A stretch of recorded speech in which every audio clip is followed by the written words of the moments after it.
What is up, guys? It is the TikTok Bayless, aka Bryce, and welcome back to the second episode of Mind Your Business with the TikTok Bayless and Kenny Charles. I am Bryce, aka TikTok Bayless, and I am joined alongside by. Hey everybody, I'm Kenny Charles, and today we have some NFL news. We're going to go over the standings in the AFC West, at least what I believe and what the TikTok Bayless believes. And of course, we have some trivia. So there wasn't much news going out. There was a couple of wide receivers re-signed. We got Jalen Waddle and Nico Collins. I personally like both moves. I think they're both young wide receivers, both very talented, both twos in their current offense. So they probably could be number ones in a lot of different offenses. I know, Bryce, you have a lot of opinions on this re-signings, or not much news for you? I did. I actually talked about it on my TikTok last night. I think around like 8:00 this Pacific time. I do think I like the Nico Collins move. I just think it's a little too much money for right now because Nico Collins before CJ Stroud came in was kind of like averaging around 400 or 500 yards and like 2 touchdowns, and then CJ Stroud comes in and he breaks out for 1,300 yards. So I'm a little higher on the Jalen Waddle move than I am Nico Collins, personally, because of the fact that Jalen Waddle's been at it longer. So that's fair in a sense, except for, do you think CJ Stroud is going anywhere? I don't think Absolutely so. not. No. No. I would imagine as long as he has that connection with Nico there, that's all that matters. Because what has Jalen done without Tua? So. And Tua might not be around very long. Who knows? Don't want to talk negatively about anybody's health, but there are questions long term that need to be answered. But I think we can go into trivia if you are ready. I'm so ready. Let's get this trivia over and let's get this trivia done. Let's do it. All right, NFL trivia. Today, we're going over the 10 highest rushing touchdown seasons. Do you know the 10 players? Number 1, it's Sean Alexander. That's number 2. Number 1 is LaDainian Tomlinson then. Yes. We got his autograph right up here. The Juice, O.J. Simpson. He is not on the list. Adrian Peterson. Not on the list. We're looking for 21 touchdowns or more in a season. 21 or more. This is Priest Holmes. Priest Holmes is on this list, isn't he? Number 3. So Larry Johnson's on this list. He is the number 11. Number 11. Oh, one on. Shit. We got a couple of Hall of Famers in here that you need to get. Emmitt Smith. Actually, Emmitt Smith is on there twice, yeah. So Barry Sanders, did he do it? Barry Sanders did not score more than 21 touchdowns. Sweetness, Walter Payton? No Walter Payton. We got 1983 and 1998, 1996, and 1985. The 98 is Terrell Davis, isn't it? It is TD. Yes, it is. 96 is that Thurman Thomas? No, I honestly have no clue who this player is. His initials are TA. I don't know if that will help you.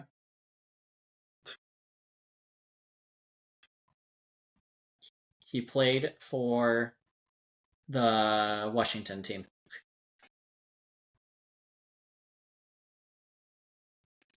There's actually 2 running backs here. 1983 is the Washington team, and 1985 or 1996. Sorry. So 83 and 96 are both Washington. Yep, 2 different players though. It's not John Riggins. That's too early. That is 1983. John Riggins was 83? Okay. Yeah, 24 touchdowns that season. So now we have 1996 with Washington and 1985 with the New York Giants. Are your last 2. Giants in 85. I'm not sure I know who this player is either. Who's on that Super Bowl era team? It's not Ron Dane. That's way too early. Ron Dane was like 01 or something. And Ron Dane was also a bum. JM is his initials. He played pretty much exclusively for the Giants in 1991. He had one season with Cleveland. A decent career, actually. He had 5,500 yards, 50 touchdowns total. First name Joe. I don't know if that helps you. I wouldn't know this player. I was going to say Jamal. So Joe Morris is the Giant. I have no idea who that is. Okay. Absolutely no idea. This player, T.A.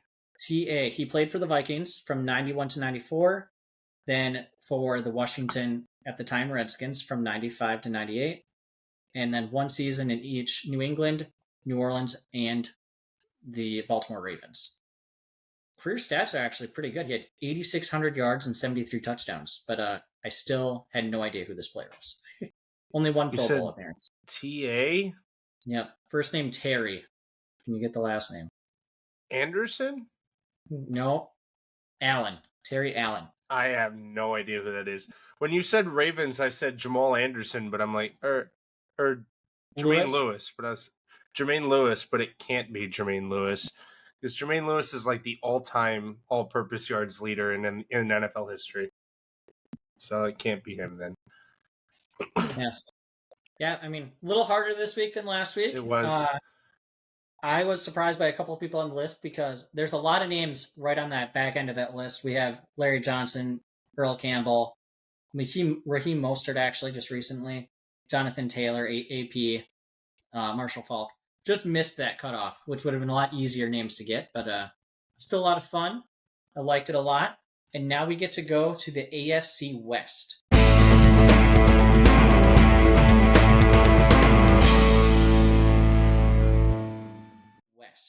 Absolutely. So the betting favorites are the Chiefs, and then we have followed up with the Chargers, the Raiders, and Vegas has the Denver Broncos in last place. Who's your fourth place team, Bryce? I think I'm going to have to agree with Vegas here and with the Denver Broncos.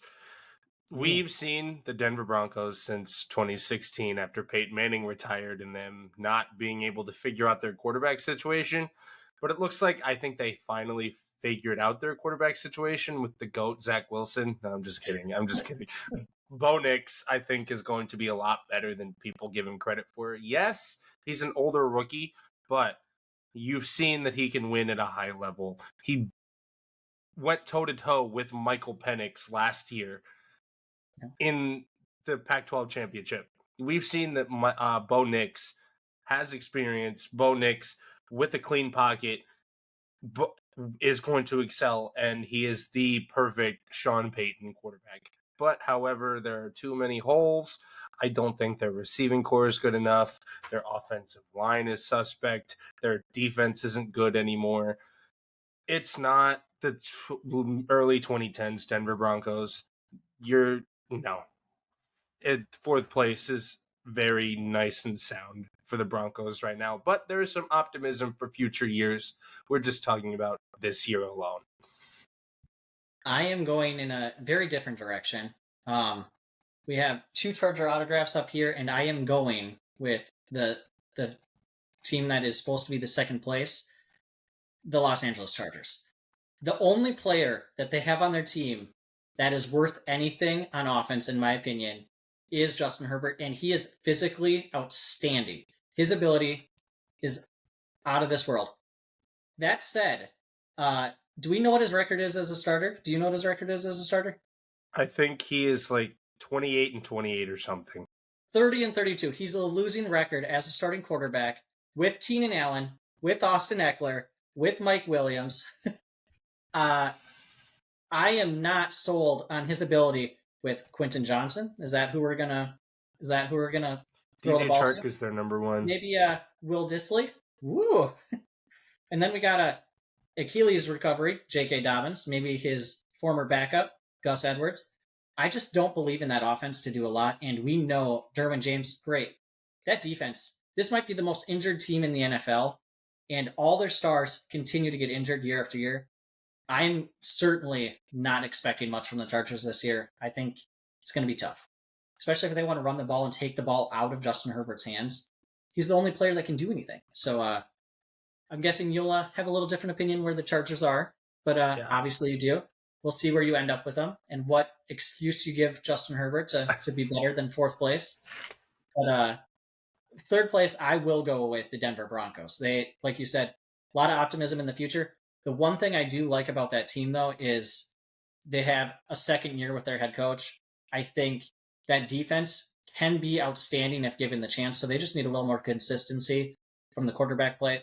I think Russell Wilson was actually good enough last year. The problem was the coach didn't believe in him. So if the coach believes in his quarterback, I think they can sneak one more win away than the Los Angeles Chargers. I think they're both going to be terrible teams overall, though. So who's your third team, Mr. TikTok Bayless? I think with the third place, I'm going to have to go with the Raiders, only because the quarterback situation is not like the Chargers situation. If you put Justin Herbert on the Raiders, they are beating the Chiefs every single year to win the AFC West.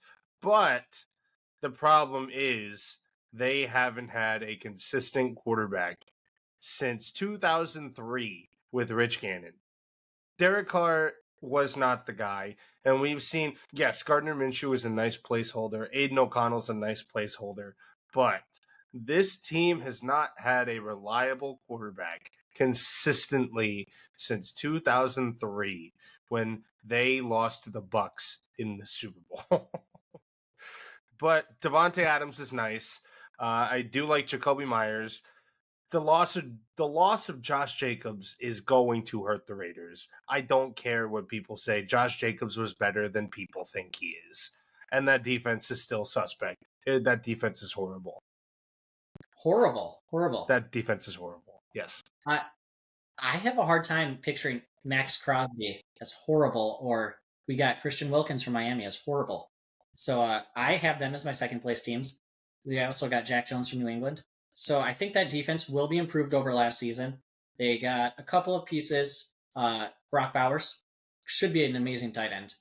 Pretty much wide receiver. Pretty much they have. So they have Trey Tucker last year, Kobe Myers, Devontae. I think a top three receiver in the league still. Their fourth wide receiver is Michael Gallup, who the Cowboys at one point thought was their future. Obviously, he wasn't, but as a fourth option, I don't think that's very bad. You got Jalen Guy, not super excited about him. He didn't do very well in the Chargers, but two deep at tight end, 4 or 5 deep at wide receiver. I think Minshew Magic can make it happen. That mustache is going to work at least to get them. All they need is 8 wins to get second place in this division, in my opinion. I don't think it's going to take much more than that. But I think that offense could be right around 15th, 16th in the league. And in that division, that's all you really need to get second place. The quarterback is a problem. We got Gardner and Aiden O'Connell long term. That's not going to work. So maybe they intentionally try to lose without saying that to try and get a better quarterback. But it's the Raiders. They're not smart enough to do that. So I have them as second place, but I have all three of those teams with less than 8 wins. I think there's clearly only one team that can get more than 9 or 10 wins, in my opinion. But I guess we'll let you talk about the Chargers first. Now, I just want to preface this by saying when I talk bad about Gardner Minshew, I love Gardner Minshew. Gardner was a Colt last year, and Gardner was the reason the Colts were even able to stay stable last year until Tyler Goodson had to drop the ball in week 18 to cost the Colts a playoff spot. But I do love Gardner Minshew. That's not a knock on Gardner Minshew to say that he's not a long-term option. This is not Do you think the 28. Raiders can make the playoffs with Gardner? Is what you're saying? No, the Colts roster is better. The Colts roster last year is better than the Raiders roster this year. That's what I'm saying. But Was it? Was the offense better? absolutely, So Michael Pittman's absolutely. better than Devontae? No, but everything else. Jonathan Taylor is better than Josh Jacobs. The Colts offensive line is better than the Raiders offensive line last year.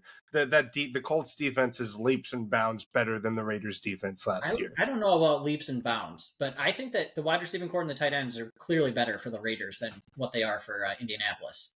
Yeah, But Jonathan Taylor, I mean, when he played, I mean, it took him a while to get onto the field. He is very good, but yes, I guess we'll go back to your. okay. I'm assuming Justin Herbert love here in a couple of seconds, but we'll see. So Dad, I know you're gonna watch this, so ignore the Justin Herbert slander. Well, the Justin Herbert slander, there's been no Justin Herbert slander. It's a Chargers slander because they proceed to do this every year. They proceed to be hyped every single year that I live in LA. So I see all the Chargers hype every single offseason. It's playoff time. It's playoff time. No, it's not. It's not playoff time for the Chargers ever because Dean Spanos is a horrible owner. Dean Spanos should never have moved the damn Chargers away from San Diego. And you, Dad, I know you agree with me because we talk about this very often about the Chargers, but this team cannot stay healthy. They can't. Like you No. look at Joey Bosa, Khalil Mack, Derwin James, Justin Herbert, Keenan Allen, Mike Williams, Austin Eckler, and that team can't stay healthy. They have a losing record with Justin Herbert as the quarterback. This is why I say the Raiders will not finish above the Chargers. Yes, Justin Herbert is the main reason. But about time, the Chargers have had something that Justin Herbert hasn't had since he's been in the NFL, and that is coaching stability. You look at a guy Stability. like, yeah, Brandon Staley was a horrible coach. Brandon Staley is the sole Yeah. reason the Chargers didn't make the playoffs 2 years in a row when he decided, I'm not going to tie with the Raiders. I'm going to try to beat the Raiders and cost them the game. So, I mean, that was a bad move. I will say that Harbaugh is a better coach. I don't know if stability is the right word. We look at his history. He left San Francisco in a mess. He left Michigan in a mess. good. And the Chargers he's going to leave them in a mess. He will win sooner or later. That's what he does. He is a very good coach. There seems to be problems that follow whenever he's coaching, though. His story tells us it'll probably be between him and the owner, which at this point is probably expected with that organization, as you mentioned. But I don't know. I just don't see Justin Herbert able to throw the ball to nobodies and win games. He isn't the other quarterback in this division. So Here's my thing. That Chargers receiving core really isn't as bad as people make it out to be. DJ Chark is a solid receiver. Is he a number one receiver? No, but he is a good enough receiver to put up numbers. Quentin Johnston was criminally misused last year. They were using him as a deep threat after Mike Williams went down. Quentin Johnston is not a deep threat. He is more of a slot receiver. He's more of a route runner. But the problem is they needed a replacement for Mike Williams because Mike Williams tore his ACL in week 1. And no, week 2. And they had to kind of grasp grasp for straws to try to find something, basically throw shit at the fan and see what happens. And it didn't work with Quentin Johnston as a deep threat. If they can use Quentin Johnston in his primary strength, which is a route runner and a slot receiver, I think you're going to get a comeback player of the year caliber season for Quentin Johnston. I like the additions of J.K. Dobbins. I like the additions of Gus Edwards. That tight end room hasn't been great since Antonio Gates has left. They had Jared Cook for a few years, but it's still not Antonio Gates. If that defense can stay healthy, this is probably the best defense in the AFC West. The problem is, can they stay healthy? I feel like that's a big take considering what Kansas City did last year on defense. They did lose Snead, so that will be a hurt. But I don't know. I don't believe in health when you're talking about the Chargers, and I don't. Maybe you're right. Maybe he moves into the slot and that's better. But they also drafted a wide receiver to play the slot, so we'll see. I mean, we've seen multiple NFL teams use a slot wide receiver and an intermediate wide receiver. They have Palmer, who is fast enough, I guess, to get downfield, but he doesn't seem to be used that way very often. So it'll be interesting what happens there because they're going to run the ball a lot more too. Gus Edwards is probably going to get 200 carries, and I mean, who knows what happens with Dobbins? He might make 15 carries before he gets hurt. Maybe he gets up to 100. We don't know. But it is also funny to me that they are a team that is always injured. and they picked up players that are always injured. So we'll see what happens. Do you want to talk about the reigning back-to-back Super Bowl champions with the greatest quarterback since Tom Brady? I'm going to say this now. I think the Don't AFC cry. West is. I'm going to say this now. I think the AFC West is going to be the worst division in football this year. I'm going to say that now Outside of the Super because Bowl champions. no, the Chiefs will get 10 wins. They're not getting more. They're not. Injuries will catch up with the Chiefs sooner or later. They have been lucky in the fact that every other team around them has been healthy or has been hurt, and they've been the sole healthy team. You look at the Chiefs recently. Who who of their key players has really missed games due to injury? Patrick Mahomes hasn't missed a game in 3 years now. Travis Kelsey missed one game in the last 4 years. L'Jarius Sneed was healthy. Chris Jones, outside of sitting out last year, hasn't really missed games. They're This team is one injury away from potentially missing the playoffs. They are, because this receiving core is not great. If Marquise Hollywood Brown is your number one receiver going into next year, assuming the Rashee Rice stuff doesn't I cost mean, him games, Hollywood Brown has proven that he can't be a reliable number one receiver. He can't, and he and I think there's a former MVP that could beg to differ. Lamar put up MVP numbers without a true number one receiver. He's done it twice now. He's done it twice. Hollywood had decent numbers that helped that MVP season. So Mahomes hasn't won an MVP without a true number one receiver. yeah, but he has won a Super Bowl. So back-to-back Super Bowls, actually. I don't think they're going to the Super Bowl again this year. I don't, because you I mean, look at the Bengals. statistically, yeah, not likely. Statistics would tell you it is almost impossible to go to 3 in a row and win 3 in a row. Mahomes has done things every single year, though, that no other quarterback has done until he does it. I do not want Mahomes to do that. I'm a Tom Brady lover. I was about to be a little more colorful with my words, decided not to be. But I will admit, Mahomes has some sort of magic about him that even when he makes mistakes, it works out for him. He can do everything. I think he's the best thrower of the football since. I think Aaron Rodgers is better. I would say Aaron Rodgers is better. But Mahomes, he can make weird throws. He can make off balance throws. He can be almost laying on the ground and throw a touchdown pass. So laying sideways.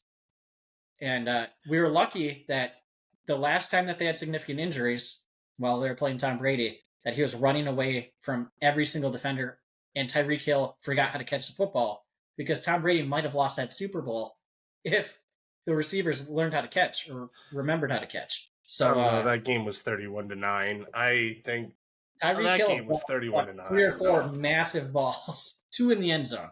That's at least 14 points for him. And it was I don't think Patrick Mahomes is as great. He's not a great pure passer. He's really not. If you keep Mahomes in the pocket, you see his flaws. Without the highlight plays, Patrick Mahomes is probably a top 10 passer at best. At best. It's just Patrick Mahomes is like Steph Curry in the sense where Patrick Mahomes does these unreal things that we've never seen before. But if you take away the highlights, they're just kind of middle of the pack at what they do. Patrick Mahomes is that's his style of play. That'd be like Lamar's a decent quarterback if you don't consider that he can run for 1,000 yards a season. Mahomes can make those plays.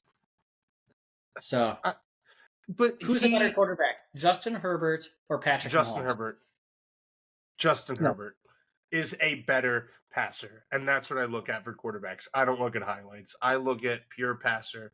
That's why I will, even though I think Brady is greater, Peyton is unquestionably a million times better of an actual quarterback than Tom Brady was.